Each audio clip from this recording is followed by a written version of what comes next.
আগের দিনের ক্লাসে আমরা হিন্দু শাস্ত্র বেদ নিয়ে আলোচনা করেছি, মনে আছে হয়তো তোমাদের। আলোচনা করেছি উপনিষদ, যা তিনটে প্রস্থানের প্রথম প্রস্থান, এবং দ্বিতীয় প্রস্থান ব্রহ্মসূত্র বা বেদান্ত দর্শন, আর তৃতীয় প্রস্থান গীতার শুধু উল্লেখ মাত্রই করেছি বলা যায়। আগেগুলো যে আলোচনা করেছি ঠিক বলা যায় না, কারণ তো এতই বিশাল, উল্লেখ করেছি বললেই ভালো, তবু আর কি। এই প্রসঙ্গে আর একটা কথা বলে রাখি, তোমরা হয়তো শুনেছ এই তিনটে শব্দ, শ্রবণ মনন নিধিধ্যাসন। শ্রবণ হচ্ছে ওই উপনিষদের মূল তত্ত্ব, ব্রহ্ম বিষয়ক আর কি। তো সেগুলো শোনা এবং তারপর সেগুলো মনে মনে ভালো করে বিচার করা, এবং তারপর সেটার এক ধরনের ধ্যান করা বলতে পারো। এ নিয়ে অনেক ডিসকাশন হয়।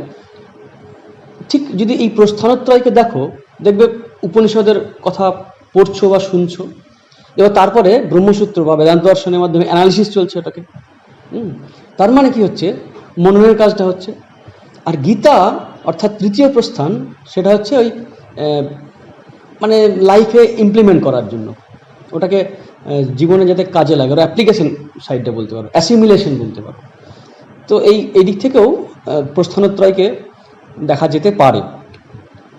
যাই হোক, প্রস্থানত্রয়ের শেষ প্রস্থান গীতার সম্বন্ধে একটু সামান্য আলোচনা করব। উপনিষদ যদি বেদের সার হয়, তবে গীতাকে বলা যায় উপনিষদের সার, জিস্ট অব দ্য জিস্ট। এতে হিন্দু ধর্মের প্রায় সব তত্ত্বই আছে। সাধারণ জনগণের বেদান্ত জ্ঞান বলো বা ধর্মশিক্ষা বলো, এই গীতা থেকেই হয়। গীতা হিন্দুদের সর্বাধিক জনপ্রিয় গ্রন্থ, মোস্ট পপুলার। গীতায় 700 শ্লোক আছে, একটি শ্লোকও ফালতু ইউজ হয়নি। প্রত্যেকটি শ্লোকই নয়, প্রত্যেকটি শব্দও প্রাসঙ্গিক ও অর্থপূর্ণ, মিনিংফুল। শ্রীরামকৃষ্ণদেব গীতা প্রসঙ্গে বলেছেন, গীতার কথা কাটবার জো নাই। আবার তিনি এও বলেছেন, এতে সব শাস্ত্রের সার আছে।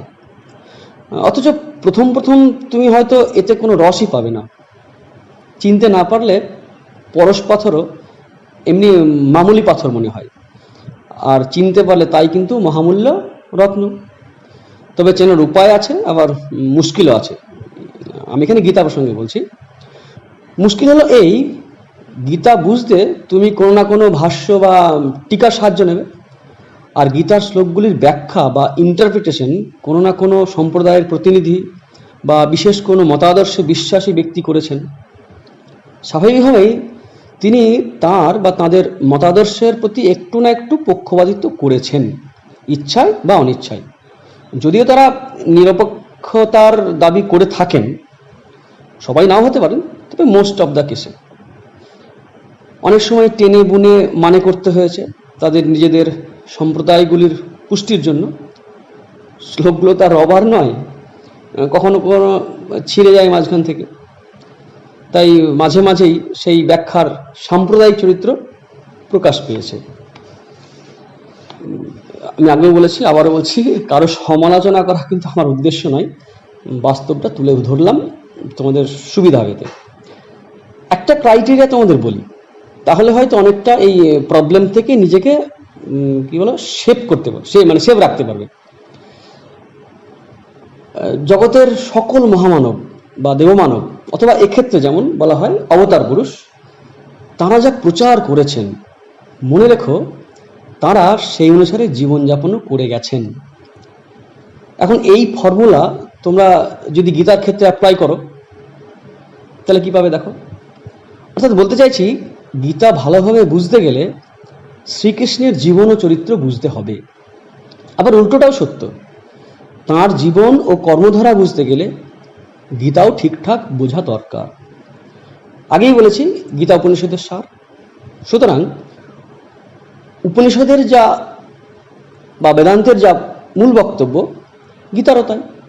আত্মতত্ত্ব, ঈশ্বরতত্ত্ব, আত্মার অবিনাশিতা, জন্মান্তর, বন্ধন মুক্তি ইত্যাদি, এগুলো পরে আলোচনা করা যাবে। গীতায় আরও কিছু এক্সট্রা জিনিস পাওয়া যায়, যা আধ্যাত্মিক জীবন গঠনে ভীষণভাবে হেল্পফুল। তবু এটা সর্বদা মনে রাখো, কিন্তু গীতার প্রামাণ্য উপনিষদের উপর ডিপেন্ড করছে। এক্সট্রা জিনিস কি পাওয়া যায়, দু একটা বলছি। যেমন গীতার সেকেন্ড চ্যাপ্টারের শেষ ভাগে থার্ড, ফোর্থ, ফিফথ, এমনকি লাস্ট চ্যাপ্টার মানে 18 চ্যাপ্টারে ঠিক বলতে গেলে প্রায় সমগ্র গীতাতেই ছড়িয়ে ছিটিয়ে নিষ্কাম কর্মযোগের আইডিয়াল তুমি পাবে। এটা একটা মুক্তির পথ বলা হয় কর্মযোগকে। আবার ফোর্থ চ্যাপ্টারে অর্জুনের প্রশ্নের উত্তরে শ্রী ভগবানের অবতার তত্ত্বের আশ্বস্তকারী প্রমিসিং অ্যান্ড প্রফিটিং স্টেটমেন্ট পাবে, যা ভক্ত হৃদয়ে আশা এবং আনন্দের সঞ্চার করে। ওই যে শ্লোক আছে না, তোমরা জানো, যদা যদা হি ধর্মস্য গ্লানির্ভবতি ভারত ইত্যাদি, তোমরা টিভি সিরিয়ালে শুনেছো হয়তো। তারপর ভক্তিতত্ত্বের যে বীজ অতি সূক্ষ্ম আকারে ছান্দোগ্য প্রভৃতি উপনিষদে পাওয়া যায়, এখানেও মানে গীতায় তা ফুললি ম্যানিফেস্টেড, শাখা প্রশাখা ফুলে ফলে ভরে উঠেছে। আর সমন্বয়ের কনসেপ্ট তো আছেই, ইয়ে যথা মাং প্রবদ্যন্তে তাং তথৈব ভজাম্যহম, অর্থাৎ যে যেভাবেই ভগবানের উপাসনা করুন না কেন, সবভাবেই তিনি তাদের কৃপা করেন, অনুগ্রহ করেন।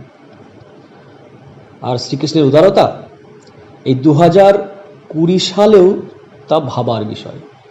তিনি সকলের জন্য ভক্তি মুক্তির দ্বার খুলে দিলেন, শুধু স্ত্রী, বৈশ্য, শূদ্র নয়, সমাজ যাদের আজও ঘৃণা করে, আইন পাশ হলেও সেই নীচ জনি বা কুলজাত ভাই বোনেদের জন্য। এ ব্যাপারে যেন নীলকণ্ঠের চেয়েও সমাজের অনেক বেশি বিষ। বলতে গেলে সমগ্র জীবন জুড়ে কলঙ্কের বোঝা নিজের মাথায় নিয়েও হজম করেছেন এই লীলা পুরুষোত্তম অবলীলাক্রমে। গীতার মহিমা বলে শেষ করা সম্ভব নয়। আর আমার মতো অযোগ্য ব্যক্তি কতটাই বা প্রকাশ করতে পারবে বলো? এখন ইমোশনাল না হয়ে তোমরা প্রশ্ন করতে পারো, আচ্ছা, আধ্যাত্মিক জীবন যাদের লক্ষ্য নয়, এমন সাধারণ ব্যক্তি অথবা নাস্তিক বা সংশয়বাদী যারা, তারা কি গীতা থেকে কিছু পেতে পারে? নিশ্চয়ই পারে। অনেক মেটেরিয়াল পাবেন। গীতার অনেক শ্লোকের মধ্যেই থেরাপিউটিক ভ্যালু বা এক্ষেত্রে বলতে পারো মানসিক মানে মেন্টাল লেভেলে ভেষজ গুণ আছে, মেন্টাল লেভেলের। এটা বাই প্রোডাক্ট বলা যায়, যদিও গীতার মুখ্য উদ্দেশ্য মোটেই এটা নয়। আমার এই কথার প্রতিবাদও কেউ কেউ করতে পারেন, তোমাদের কথা বলছি না, এটাকে আমার পার্সোনাল ভিউ হিসেবে নিতে পারো তোমরা। আজকাল অনেকেই মোটিভেশনাল স্পিচ দেন বা বই লেখেন। ছেলেরা বলাই হোস্টেলে সন্দীপ মাহেশ্বরী 2-1টা অনলাইন লাইভ শো দেখেছি। ইউথদের জন্য ভালো কাজ করছেন তিনি। অনেকেই মোটিভেটেড হয় শুনতে পাই। এতে গেল দেশি। বিদেশিদের নাম করলে আমাদের একটু বেশি আনন্দ হয়। সেই ব্রিটিশ আমল থেকে একজনের নাম করছি, নরম্যান ভিনসেন্ট পিল। তোমরা হয়তো তার নাম জানো, নাও জানতে পারো। তার একটা ইন্টারন্যাশনাল বেস্ট সেলার বই আছে, the power of positive thinking.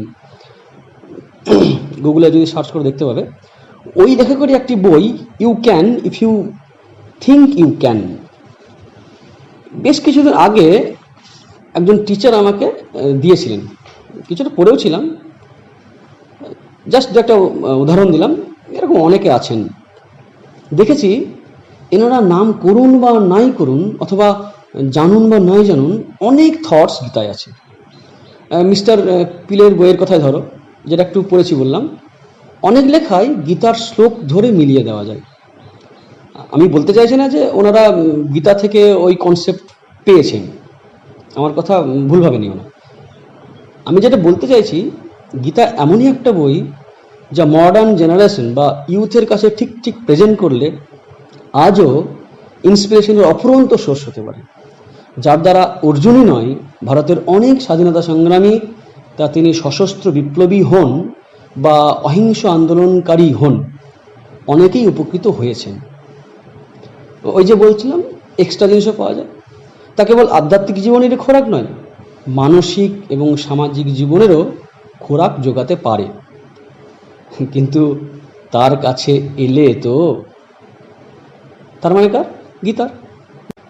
বর্তমানে আমরা ইনফরমেশন টেকনোলজির দৌলতে অনেক স্মার্ট হয়েছি, অনেক কিছু জেনেছি।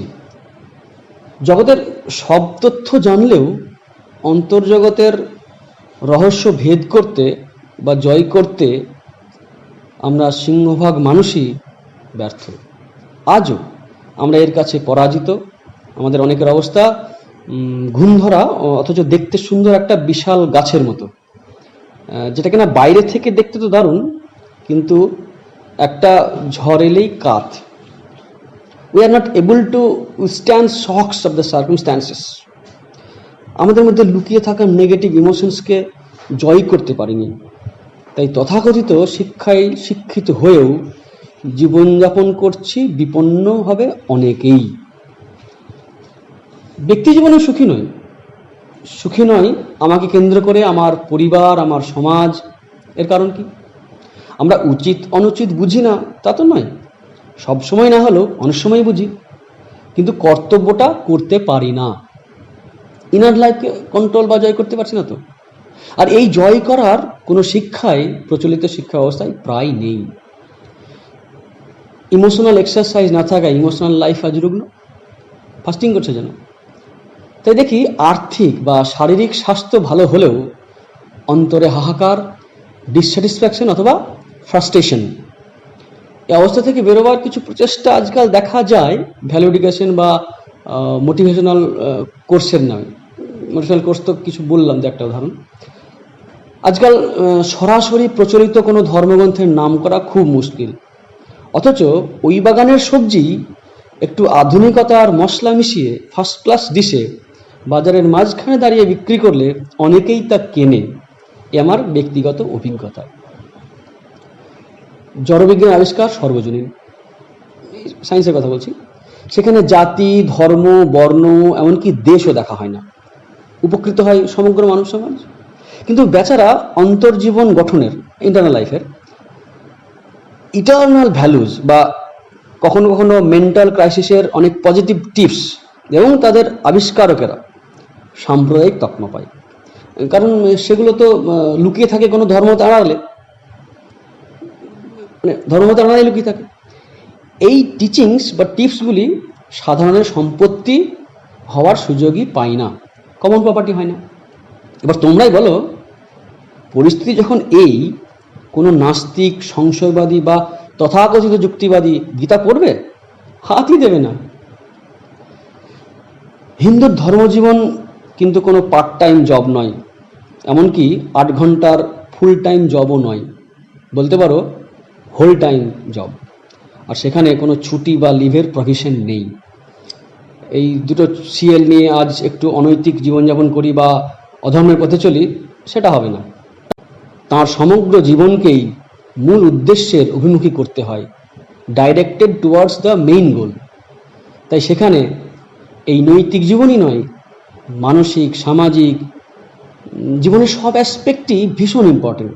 তাই আমাদের ধর্মশাস্ত্রে সমগ্র জীবন পরিচালনার রসদ অবশ্যই তুমি পাবে। যে গীতার কথা আলোচনা করছিলাম, সেখানেও মেন্টাল হেলথের জন্য আস্তিক, নাস্তিক সকলেই অনেক মেটেরিয়াল পেতে পারেন। এতে অন্তর্জীবন গঠনের ভুরি ভুরি সাজেশন আছে, যা পড়লে কখনোই তোমার মনে হবে না যে গীতা ওল্ড এজ বা রিটায়ার্ড লাইফের টাইম পাসের খোরাক। পটভূমি দেখো, অর্জুন বিপন্ন হয়ে তার সখা শ্রীকৃষ্ণের শরণ নিলেন। জন্ম হলো গীতার, কোনো গিরি গুহায় বা মন্দিরে নয়। গীতার জন্ম হলো কোথায়? না, ভয়ঙ্কর যুদ্ধক্ষেত্রে। গীতার দর্শন যিনি শোনালেন আর যিনি শুনলেন, দুজনেই দায়িত্বশীল নাগরিক, রেসপন্সিবল সিটিজেন। সমাজ জীবনে দুজনেই হাউস হোল্ড লাইফ লিড করেন। তার চেয়ে বড় পরিচয়, তারা বীর যোদ্ধা, কর্মত্যাগী নন মোটেই। কি হলো? ক্রুশিয়াল মোমেন্টে অর্জুনের ধর্মসংকট দেখা দিল। এখানে ধর্ম মানে স্পিরিচুয়ালিটি নয়, মানে ডিউটি। খেয়াল দেখো, অর্থাৎ ডিউটি নিয়ে কনফিউশন তৈরি হলো। দুর্যোধনদের দিকে তাকিয়ে অর্জুন স্বজনদের দেখতে পেলেন। স্বজনটা কোট আনকোট, ব্যক্তি বা সমাজের শত্রুদের দেখতে পেলেন না। এই স্বজন প্রীতি বা আসক্তি থেকে অর্জুন মোহগ্রস্ত হলেন। আনবায়াসড হয়ে ডিসিশন নিতে পারলেন না। তার দুর্বলতাকে ঢাকতে অহিংসা প্রভৃতি ঢাল বা এক্সকিউজ খাড়া করলেন। অধর্ম যখন ধর্মে রূপ ধরে আসে, তখন সেটা হয় সবচেয়ে মারাত্মক, মোস্ট ডেঞ্জারাস। ছাত্র জীবনে বা কর্মজীবনে আমরা প্রায় অবস্থার সম্মুখীন হই, বুঝতে পারি না, শুধু এক্সকিউজ দিই অনেক সময়। পারিবারিক তথা সামাজিক জীবনে দেখা দেয় অবাঞ্ছিত স্বজন পোষণ। আমরা যার জন্য সামাজিক বা রাজনৈতিক আন্দোলন করি হয়তো নিজেই তার শিকার হয়ে পড়ি অজান্তে। এই ইমোশনাল সিচুয়েশনকে অনেক সময় ওভারকাম করতে পারি না। আবার অর্জুনের মতো বিপক্ষদের দেখে তোমাদের মতো করে বলি, এক্সাম হল বা ইন্টারভিউ বোর্ডে অথবা খেলার মাঠেই নার্ভাস হয়ে পড়ে অনেক সময়, শরীর কাঁপতে থাকে। অর্জুন যেমন বলছেন, বেপথুশ্চ শরীরে মে রোমহর্ষশ্চ জায়তে, ফার্স্ট চ্যাপ্টার আছে। মাইন্ড হয়ে পড়ে আনকন্ট্রোল, ভ্রমতীব চ মে মনঃ। যে কাজটা আন্ডারটেক করেছি তার সাফল্যের মানে সাকসেসের সামর্থ্য থাকা সত্ত্বেও অনেক সময় বিপরীত সিদ্ধান্ত করে বসি। শ্রীকৃষ্ণ অর্জুনকে এই অবস্থা থেকে উত্তরণের পথ দেখিয়েছেন, বা বলা ভালো সাজেশন দিয়েছেন, শিখিয়েছেন হাউ টু টেক ডিসিশন। আজকাল কিন্তু বাড়ির গিন্নি থেকে স্কুল কলেজের ছাত্রছাত্রী, কোম্পানির ম্যানেজার, ওয়ার্কার ইত্যাদি অনেকেই মেন্টাল টেনশন আর স্ট্রেসের শিকার। আমাদের মধ্যে কেউ কেউ এদের হাত থেকে বাঁচতে, বলা ভালো মরতে, বিভিন্ন নেশায় অ্যাডিক্টেড হয়ে পড়ছি। সুইসাইড অ্যাটেম্পটের ঘটনাও কম নয়। হ্যাপি হিউম্যান রিলেশনশিপ তৈরি করতেও আজ আমরা অনেক সময় ব্যর্থ হচ্ছি। এই মেন্টাল টেনশন ওভারকাম করতে বা স্ট্রেস ম্যানেজ করতে শ্রীকৃষ্ণ দিয়েছেন অপূর্ব কর্মকৌশল। সেটা রিলেশনের ক্ষেত্রে কাজে লাগবে। কি? যোগা কর্মসু কৌশলম। আমি কিন্তু এগুলোর ব্যাখ্যা বা আলোচনায় যেতে চাই না এখন, কারণ তাতে অনেক সময় লাগবে, ধারাবাহিকভাবে অনেকগুলো ক্লাস করতে হবে, আর ততদিনে বা তার অনেক আগে হয়তো লকডাউন উঠে যাবে। যাই হোক, আর প্রস্থানোত্তরে থার্ড প্রস্থান হিসাবে গীতার সংক্ষিপ্ত পরিচয় দিতে শুরু করেছিলাম। প্রসঙ্গক্রমে এসে পড়েছি এই জায়গায়। তোমাদের চোখ মুখ দেখে মনে হচ্ছে তোমরা ইন্টারেস্ট পাচ্ছ, তাই আরেকটু আলোচনা করে এই গীতার প্রসঙ্গ শেষ করব ভাবছি। ঠিক আছে? সলিউশন প্রায় পাবে না, প্রবলেমগুলো কিছু তুলে ধরবো যার সলিউশন গীতা থেকে পাওয়া যেতে পারে। গীতার আর একটা বিউটি কি জানো? জোর জবরদস্তির ব্যাপার নেই, নো জোর জবরদস্তি।